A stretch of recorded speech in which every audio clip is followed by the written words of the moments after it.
కీర్తనల గ్రంథము 80వ అధ్యాయం 8వ వచనం. ఐగుప్తుల నుండి ఒక ద్రాక్షవల్లిని తెచ్చితివి, అన్యులను వెళ్ళగొట్టి దానిని నాటితివి, దానికి తగిన స్థలమును సిద్ధపరిచితివి, దాని వేరు లోతుగా పారి అది దేశమంతటా వ్యాపించింది. అంటే నిన్ను నన్ను ఎక్కడి నుంచి తీసుకువచ్చానంటే ఐగుప్తు నుంచి, చెరల నుంచి తీసుకువచ్చా. వచ్చి ఆయన మాట్లాడుతూ ఉన్నారు, ఐగుప్తు నుంచి ఒక ద్రాక్షవల్లిని తెచ్చితిని, అన్య జనులందరిని వెళ్ళగొట్టి నీకు ఒక పవిత్రమైన స్థలమును సిద్ధపరిచి అక్కడ నిన్ను నాటాను, అక్కడ నిన్ను ఉంచాను. ఎక్కడయ్యా అనంటే దావీదు గారు అంటూ ఉన్నారు, జీవ జలములు కాలువల యొక్క అక్కడ నిన్ను పెట్టా. అక్కడ ఏముంది అయ్యారంటే జలములు ఉన్నాయి. అక్కడ ఏమున్నాయనంటే వాక్యం ఉంది. అక్కడ ఏమున్నదంటే అది పొలము చుట్టూ కంచె కూడా ఉంది. అక్కడ నిన్ను పెట్టినప్పుడు నువ్వు నేను ఏమి చేయాలో తెలుసా? ఆయన కోరిన రీతిగా, ఆయన ఆశించిన రీతిగా మనం అభివృద్ధి చెందాలి. హల్లెలూయా! మనము ఫలించాలి. ఎలా ఫలించాలయ్యా? 30దంతులుగా, 60దంతులుగా, 100దంతులుగా నీకు ఆయుష్ ఇచ్చినంత కాలము కూడా నువ్వు ఫలిస్తూ ఉండాలి. హల్లెలూయా! అందుకు నేను ఏమి చేశారు తెలుసా? ఆయన ఎక్కడో నిన్ను చెరలో ఉన్న నిన్ను, పాపములో ఉన్న నిన్ను, శాపములో ఉన్న నిన్ను, ఐగుప్తు బానిసత్వములో ఉన్న నిన్ను ఆయన ఏ విధముగా తీసుకువచ్చారంటే ఆయన చనిపోయి ఆయన రక్తము విలువ ఇచ్చి వెల ఇచ్చి కొన్ని నిన్ను సంఘములో నాటాడు. హల్లెలూయా!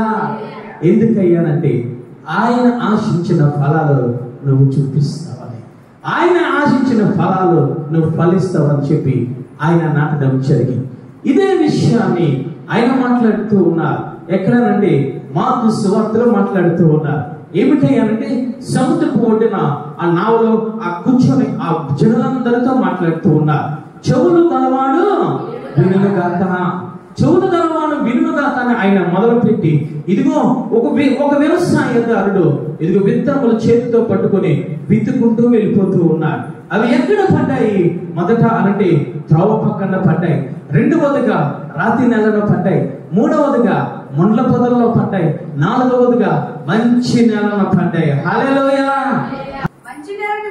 మంచి నెలను వెత్తబడిన వారు ఎవరనగా వాక్యము విని దానిని అంగీకరించి 30దంతులుగాను, 60దంతులుగాను, 100దంతులుగాను ఫలించు వారే. హల్లెలూయా! హల్లెలూయా! ఇది మంచి నేల. మొట్టమొదటి నేల త్రోవ పక్కన ఉన్న నేల, రెండవ నేల రాతి నేల, మూడవ నేల ముండ్ల పొదల నేల, నాలుగవది మంచి నేల. మంచి నేల అంటే ఏమిటో తెలుసా? ఇది త్రోవ పక్కన జీవితాన్ని కలిగి ఉండదు ఈ విశ్వాసి. ఈ విశ్వాసి త్రోవ పక్కన జీవితాన్ని కలిగి ఉండడు. ఈ విశ్వాసి రాతి నేలను కలిగి ఉండడు. ఈ విశ్వాసి ముండ్ల పొదల్లో కలిగి ఉండడు. ఏది కలిగి ఉంటాడు తెలుసా? త్రోవ పక్కన జీవితాన్ని విడిచిపెడతాడు, ముండ్ల పొదల జీవితాన్ని విడిచిపెడతాడు, రాతి నేలను హైవిక విచారములు అనేవి అన్ని అభ్యంతరమైన విడిచిపెట్టి మంచి నేలగా తయారవుతాడు. హల్లెలూయా! దావీదు గారు అంటూ ఉన్నారు, అన్నిటిని వెళ్ళగొట్టి, అన్య జనులన్నిటిని వెళ్ళగొట్టి నేను ఎక్కడ నాటాను తెలుసా? పరిశుద్ధ దేవాలయంలో నిన్ను నాటాను. శ్రేష్టమైన పొలంలో నాటాడు. ఈ శ్రేష్టమైన పొలంలో ఎవరు ఉన్నారయ్యానంటే పరిశుద్ధాత్మ దేవుడు, తండ్రి కుమార పరిశుద్ధాత్మ దేవుడు ఉంటూ ఉన్నారు. ఈ శ్రేష్టమైన పొలం చుట్టూ ఏముందయ్యానంటే కంచె ఉంది. సాతానుడికి అవకాశం లేదు, మొండ పొదలకు అవకాశం లేదు, ఇదిగో ఆ రాతి నెలకు అవకాశం లేదు. ఇక్కడ ఏమి ఉన్నదయ్యానంటే జీవ జలములు ఓట ఇక్కడ ఉన్నది. వాక్యము విత్తబడుతుంది మంచి నేలలో. మంచి నేల అనగా ఏమిటో తెలుసా? వాక్యము విత్తబడుతూ ఉన్నప్పుడు ఆ వాక్యము నా కోసమే. వాక్యము విత్తబడుతూ ఉన్నప్పుడు ఈ వాక్యము నేను గ్రహించాలి, ఈ వాక్యము నేను నడవాలి, ఈ వాక్యము నా కోసమే. యాజకులు హెచ్చరిస్తూ ఉంటే, పరిశుద్ధాత్మ దేవుడు గద్దిస్తూ ఉంటే ప్రతిదీ కూడా ఆ హెచ్చరికలు, ఆ గద్దింపులు, ఆ వాక్యము ప్రతిదీ కూడా నేను సరి చేసుకోవడానికి అని చెప్పి ఈ మంచి నెల గ్రహిస్తూ ఉంటుంది. హల్లెలూయా! వాక్యానికి పేర్లు పెట్టదు, యాజకులకు పేర్లు పెట్టదు. ఇదే పరిశుద్ధాత్మ దేవుడు దూషించడు. ఈ మంచి నేల ప్రతిదీ నాకే అని స్వీకరిస్తూ, అందువల్ల ఏమి జరుగుతుందో తెలుసా? ఇది 30దంతులుగా, 60దంతులుగా, 100దంతులుగా ఫలిస్తూ ఉంటుంది. ఆయన మాట్లాడుతూ ఉన్నారు, నేను నిజమైన ద్రాక్షవల్లిని, నా తండ్రి వ్యవసాయకుడు. హల్లెలూయా! నేను నిజమైన ద్రాక్షవల్లిని. నాలో ఎవరైతే అంటు కట్టబడి ఉంటారో, నాకు దగ్గరగా ఉంటారో, నాకు సహవాసంలో ఉంటారో, నా వాక్యములో ఉంటారో, ప్రార్థనలో ఉంటారో, ఆరాధనలో ఉంటారో, రొట్టె విరిచని యందు స్థిరముగా నిలకడగా ఉంటారో, వారు ఏ విధముగా ఉంటారో తెలుసా? బహుగా ఫలిస్తారు. నాకు వేరుగా ఉంటే మీరు ఫలించలేరు. ఆయన అంటూ ఉన్నారు, నేను మంచి ద్రాక్షవల్లిని, నాలో మీరు అంటు కట్టబడి నిలబడి ఉండాలి. హల్లెలూయా! నేను ఎవరై ఉన్నానయ్యా? పొలమై ఉన్నాను. నేను ఎవరై ఉన్నాను తెలుసా? పరిశుద్ధ సంఘమై ఉన్నాను. నేను ఎవరై ఉన్నాను తెలుసా? వాక్యమై ఉన్నాను. నేను ఎవరై ఉన్నాను తెలుసా? పరిశుద్ధమ్మ దేవుడై ఉన్నాను. నేను ఏ విధంగా ఉన్నానో తెలుసా? మంచి ద్రాక్షవల్లి వలె ఉన్నాను. నాలో అంట కట్టబడి ఉంటే, నా సంఘములను ఉంటే, నా సహవాసములను ఉంటే, నా వాక్యములను ఉంటే, నా పరిశుద్ధ ఆత్మలను పొందుకొని రొట్టె విరిచి యందు మానకను ఉంటే ఏ విధంగా ఉంటావో తెలుసా? బహుగా ఫలిస్తావు. హల్లెలూయా! హల్లెలూయా! నీలో వాక్యం లేకపోతే, నీలో ప్రార్థన లేకపోతే, నీలో పరిశుద్ధాత్మ లేకపోతే, ఆయనను అంటు కట్టబడి లేకపోతే నువ్వు వేరుగా ఉండి నువ్వు ఫలించలేవని ఆయన మాట్లాడుతూ ఉన్నారు. ఈరోజు ఏ విధంగా మనం ఉంటూ ఉన్నాం? మనం ఫలించగలుగుతూ ఉన్నామా తల్లి? వేశ్య రాహాబు ఏ విధంగా ఫలించింది తెలుసా? 30 దంతులుగా, 60 దంతులుగా, 100 దంతులుగా ఫలించింది. రాహాబు వేరే వారితో మాట్లాడుతూ ఏమన్నానంటే, ఇదిగో మీ యొక్క దేవుడు బలమైన వాడు, మీ దేవుడు శక్తిగా వాడని మాట్లాడుతూ. అంతేకాదు ఆమె అంటుంది, మీరు ఎరుకో పట్టణానికి వస్తారు, 2వ రాకడలో ఈ ఎరుకో పట్టణమునంతటిని జయిస్తారు, అగ్ని చేత కాల్చివేస్తారు. అంటే రాహాబులో 4 లక్షణాలు ఉన్నాయి. ఏమిటయ్యారంటే, త్రోవ పక్కన పడిన జీవితం, 2వదిగా రాతి నెల కలిగిన జీవితం, 3వదిగా ముండ్ల పొదలు పడిన జీవితం, 4వదిగా మంచి నేల పడిన విత్తనము. హల్లెలూయా! మొట్టమొదటి రాహాబు జీవితంలో త్రోవ పక్కన ఉంది. ఎక్కడ ఉందయ్యా? ఎరుకోలో ఉంది. ఎక్కడ ఉందయ్యా? శపింపబడిన నగరంలో ఉంది. ఎక్కడ ఉందయ్యా? పాపములో ఉంది. ఎక్కడ ఉందయ్యా? వ్యభిచారములో ఉంది. త్రోవ పక్కన పడిన జీవితంలో ఉంది. ఆమె వాక్యము విన్నది. వారు ఇద్దరు కూడా ఆమె గృహములోనికి రాకముందే ఆమెకు వాక్యము తెలుసు. హల్లెలూయా! వాక్యము తెలుసు. ఆమె మాట్లాడుతూ ఉంది, మీ దేవుడు బలమైన వాడు, మీ దేవుడు శక్తిగా వాడు, మీ దేవుడు ఎరుకో పట్టణాన్ని జయిస్తాడు. కాబట్టి నా గుండె కరిగిపోతూ ఉంది. హల్లెలూయా! ఏ విధముగా తెలుసా? వాక్యము విన్నది. ఆమె హృదయము రాతి గుండె వలె ఉన్నది. వాక్యము విన్నది, కానీ ఈ వేదుల వారితో మాట్లాడుతుంది, నా గుండె రాతి గుండె వలె, నా గుండె కరిగిపోయింది. హల్లెలూయా! ఎందుకు తెలుసా? ఆ వేగులు వారు విత్తనాలు వెదజల్లుతూ ఉన్నారు. తండ్రి, కుమార, పరిశుద్ధాత్మ దేవుడు వేగులు వారు వెళ్ళి వారి గృహంలో యొక్క రాహాబు గృహంలోనికి వెళ్ళి, హృదయంలోనికి వెళ్ళి విత్తనములు చల్లుతూ ఉన్నారు. ఆమె మాట్లాడుతూ ఉంది, నా గుండె కరిగిపోయింది. హల్లెలూయా! 3వదిగా ఆమె ముండ్లు కలిగి ఉంది. ఏమిటో తెలుసా? మోసము చేసి ధనాన్ని సంపాదించి ఐకిక విచారము కలిగి ఉంది. ఇంకా ఇతర వ్యవహారాలన్నీ కలిగి ఉంది. ఆమె ఎప్పుడైతే వాక్యాన్ని విన్నదో ఆమె అంటుంది, నా జీవితంలో ముండ్లన్నీ తీసేసుకుంటూ ఉన్నా. నేను ముండ్లన్నీ తీసేసుకోవాలంటే నేను ఏమే చేయాలి? వేగిరి వారు మాట్లాడుతూ ఉన్నారు, నువ్వు రక్షణ పొందు. హల్లెలూయా! నీ ఇంటి కిటికీకి రక్షణ దానము కట్టు. నువ్వు ముందు తీసేసుకున్నావు కాబట్టి నువ్వు బహుగా ఫలించాలంటే ఆ యొక్క సంఘములో ఉండు, ఆ యొక్క సహవాసములో ఉండు, ఆ గృహములో ఉండు. గృహము దాటి బయటికి రావద్దు. హల్లెలూయా! వాక్యములలో ఉండు, సహవాసములో ఉండు, ప్రార్థనలో ఉండు, ఆరాధనలో ఉండు. మంచి నేలన పడ్డాయి విత్తనాలు. సంఘము విడిచి బయటికి వెళ్ళలే, పాప జీవితానికి వెళ్ళలే. ఇదిగో గృహంలోనే ఉంటూ ఉంది. తనను తాను రక్షించుకున్న తర్వాత ఎక్కడికి వెళ్ళింది తెలుసా? ఇదిగో ఒక రాజును వివాహము చేసుకొని నా యేసయ్య కనడానికి కారకురాలైంది. హల్లెలూయా! ఆమె ఏమి చేసిందో తెలుసా? ఫలించి ఎక్కడికి వెళ్ళిందయ్యా అనంటే ఆమె కానాను పట్టణమునకు వెళ్ళింది. ఆమె ఫలాలు ఏ విధముగా ఉన్నాయి? 30 దంతులుగా, ఇదిగో 60 దంతులుగా, 100 దంతులుగా ఉన్నాయి. ఏమిటయ్యా 30 దంతులు అంటే? ఆమె రక్షణ పొందడమే 30 దంతులు. హల్లెలూయా! 30 దంతుల కలిగి ఉండడమే 30 ఫలించడము.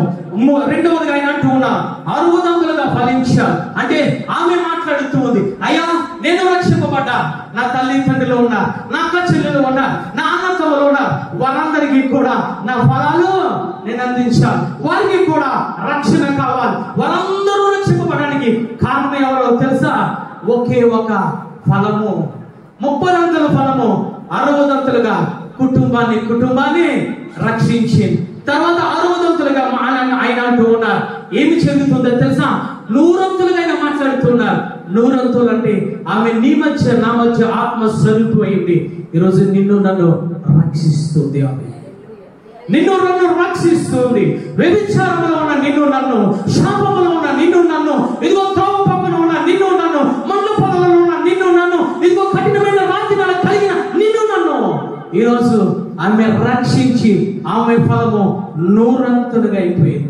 ఎక్కడైతే బైబిల్ గ్రంథం ఉన్నదో, ఎక్కడైతే బైబిల్ గ్రంథం బోధిస్తూ ఉన్నారో, ప్రతి ఒక్కరు రాహాబును, రాహాబు యొక్క సాక్ష్యాన్ని ప్రతి ఒక్కరు వాక్య రూపంలో 100 వెదజల్లుతూ ఉన్నారు. హల్లెలూయా. ఈరోజు ఇటువంటి ఫలాన్ని కలిగి ఉన్నాం. దావీదు గారు అంటూ ఉన్నారు, ఇదిగో శ్రేష్టమైన ఆ స్థానంలో నేను ఉంచాను. ఇదిగో నా ప్రాణాలను పెట్టి ఆ కల్వరి శిలువలోని కోసము ముండ్లను ధరించి, గాయములు ధరించి, ఆ కారిన రక్తము ద్వారా, ఆ ప్రాణం ద్వారా నేను విలువ పెట్టి మంచి స్థలంలో నిన్ను పెట్టాను. అన్ని జనులందరూ నేను వెళ్ళగొట్టి నీకంటూ ఒక స్థలం ఏర్పాటు చేశాను. నువ్వు ఫలిస్తావని. ఏ విధముగా ఉంది నీ ఫలాలు? నువ్వు ఫలించగలుగుతూ ఉన్నావా తల్లి? నీ ఫలాలు నీకు ఉపయోగపడాలి, నీ కుటుంబానికి కూడా ఉపయోగపడాలి, నీ రక్త సంబంధులకు కూడా ఉపయోగపడాలి, నీ గ్రామానికి ఉపయోగపడాలి, నీ దేశానికి ఉపయోగపడాలి. 30 60 100 నువ్వు ఫలించాలి. ఈరోజు ఏ ఫలాన్ని ఫలిస్తూ ఉన్నావు? దేవాదుడు ఎప్పుడో నేను తీసుకువచ్చి రక్షణ వస్త్రాన్ని ఇచ్చి పరిశుద్ధ దేవాలయంలో నీకంటూ ఒక యోగ్యత ఇచ్చి, నీకంటూ ఒక స్థలం ఇచ్చి, నీకంటూ కొన్ని తలాంతులు ఇచ్చి, నీకంటూ ఒక వాక్యం ఇచ్చి, నీకంటూ ఆరాధన చేసే నోరు ఇచ్చి, నీకు కాళ్ళు చేతులు ఇచ్చి, ఒక ఆరోగ్యం ఇచ్చి నేను ఉంచుతూ ఉంటే ఎటువంటి ఫలాలు ఫలిస్తూ ఉన్నావు? కారు ద్రాక్షలను ఫలిస్తూ ఉన్నావా? ఆయన అంటూ ఉన్నాడు, సహోదరుడా, ఆయన అంటూ ఉన్నారు, ఇదిగో ఫలించని ప్రతి తీగను తీసి అగ్నిలో పారవేస్తారు. అటువంటి స్థితి నువ్వు సంపాదించుకోకూడదని చెప్పి పరిశుద్ధాత్మ దేవుడు నీకు మరలా తెలియజేస్తూ ఉన్నా. నువ్వు బహుగా ఫలించాలని ఆయన ఆశ కలిగి ఉన్నాడు. ఆ ఫలాలు నీ భర్తకి ఇవ్వాలని, ఆ ఫలాలు నీ రక్త సంబంధులకు ఇవ్వాలని, ఆ ఫలాలు నీ గ్రామానికి ఇవ్వాలని, నువ్వు నిత్య జీవానికి నువ్వు పొందుకోవాలని ఆయన వేచి చూస్తూ ఉన్నా. ఈరోజు ఎటువంటి ద్రాక్షలు నువ్వు కాస్తూ ఉన్నావు? ఆయన చెబుతూ అంటూ ఉన్నాడు, చెవులు గలవాడు వినును గాక. ఈరోజు నీకు ఆత్మీయ చెవులు ఉంటే నువ్వు ఫలించడము ప్రారంభించి, నువ్వు వాక్యములు అంటుకట్టడము ప్రారంభించి, ఆయన రక్తదారులను అంటుకట్టడము ప్రారంభించి, నువ్వు ఆరాధనలు అంటుకట్టడము ప్రారంభించి, ఆయన యొక్క కౌగిటిలోకి రా, ఆయనలో నువ్వు ఆనుకో. ఆయన అంటూ ఉన్నాడు, ఇదిగో నేను నిజమైన ద్రాక్షవల్లిని, నా తండ్రి వ్యవసాయకుడు. ఆ వ్యవసాయకుడు అయిన తండ్రి ఏమి చేస్తాడు? 2వ రాకడలో అంటే ఫలించిన ప్రతి తీగను తీసి పాడవేస్తాడు. తల్లి ధనవంతులు తీసి పాడవేశాడు, ఆకారాన్ని తీసి పాడవేశాడు, ఇస్కరియోతు తీసి పాడవేశాడు. కానీ అన్నీ తెలిసి మార్చుకున్న రాహాబును తీసి పాడవేయలేదు. హల్లెలూయా. 30 60 100 ఫలించింది ఆమె. అందరూ నిలబడి ప్రార్థన చేసుకుందాం. అందరూ నిలబడి ప్రార్థన చేసుకుందాము. తల్లి పరిశుద్ధాత్మ దేవుడు నీకు బోధించాడు, చాలా వివరంగా ఆయన నీకు బోధించాడు. తల్లి ఆయన నీకు చాలా సూటిగా నీకు బోధించాడు.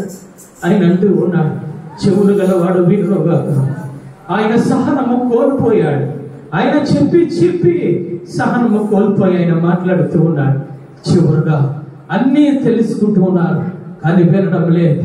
ఈ మాటలు చెవులు గలవాడు వినుగాక అని చెప్పి ఆ ఉపమానాన్ని ముగించుకున్నాడు. తల్లి ఇది ఏ రకమైన ఉపమానమో తెలుసా? నువ్వు ఫలిస్తే, గ్రహిస్తే, విని దాని ప్రకారంగా నడుచుకుంటే, నువ్వు ఫలాలు కాస్తే నువ్వు పరలోక రాజ్యానికి వెళ్తావు. నువ్వు విని గ్రహించకుండా త్రోవ పక్కన ఉంటే, విని గ్రహించకుండా రాతి నేల ఉంటే, విని గ్రహించకుండా ముండ్ల పొదలు కలిగి ఉంటే నువ్వు పరలోక రాజ్యానికి వెళ్ళలేవని చెప్పి పరలోక రాజ్య ఉపమానాన్ని ముగించుకుంటూ ఆవేశంతో, ఆవేదనలతో ఆయన అంటూ ఉన్నాడు, మిమ్మల్ని అందరినీ శ్రేష్టమైన ద్రాక్షవల్లిగా తయారు చేసి విడిపించి, ఇదిగో ఒక స్థలం అంటూ నీకు ఏర్పాటు చేసి ఆ స్థలంలో నేను వచ్చా. ఏ విధంగా నువ్వు ఫలిస్తూ ఉన్నావు. చెవులు కలవాడు వినుగాక అని చెప్పి ఆయన ముగించడం జరిగింది. తల్లి, ఈరోజు నువ్వు ఏ స్థితిలో ఉన్నావో నీకు అర్థమైంది. ఒక నిర్ణయం తీసుకో. రహాబు ఒక నిర్ణయం తీసుకుంది. అయ్యా, నేను ఇంక పాపము జోలికి వెళ్ళాలి. అయ్యా, శాపము జోలికి వెళ్ళాలి. అయ్యా, ఇంక ఎరుగో పట్టణంలో నేను ఉండనయ్యా. ఇదిగో నేను ఫలించడానికి సిద్ధంగా ఉన్నానయ్యా. నన్ను నువ్వు బ్రతకనిస్తావా? ఇదిగో నన్ను జీవింప చేస్తావా? ఈ వ్యభిచారములో, ఈ పాపములో, ఈ ఐగుప్తులో, ఈ ఎరుగో కోట గోడల మీద ఉన్నాను. ఇదిగో నన్ను ఇదిగో కానానికి నడిపిస్తావంటే ప్రేమ గల దేవుడు నడిపించాడు. తల్లి, నీకు న్యాయమా? యజమాని సహనముతో చెలగాటమా? ఫలించకుండుట నీకు న్యాయమా? యజమాని సహనముతో చెలగాటమా? ఫలముల నాశించిన పరలోక తండ్రి తేరి చూచుచున్నాడు నీ వైపు.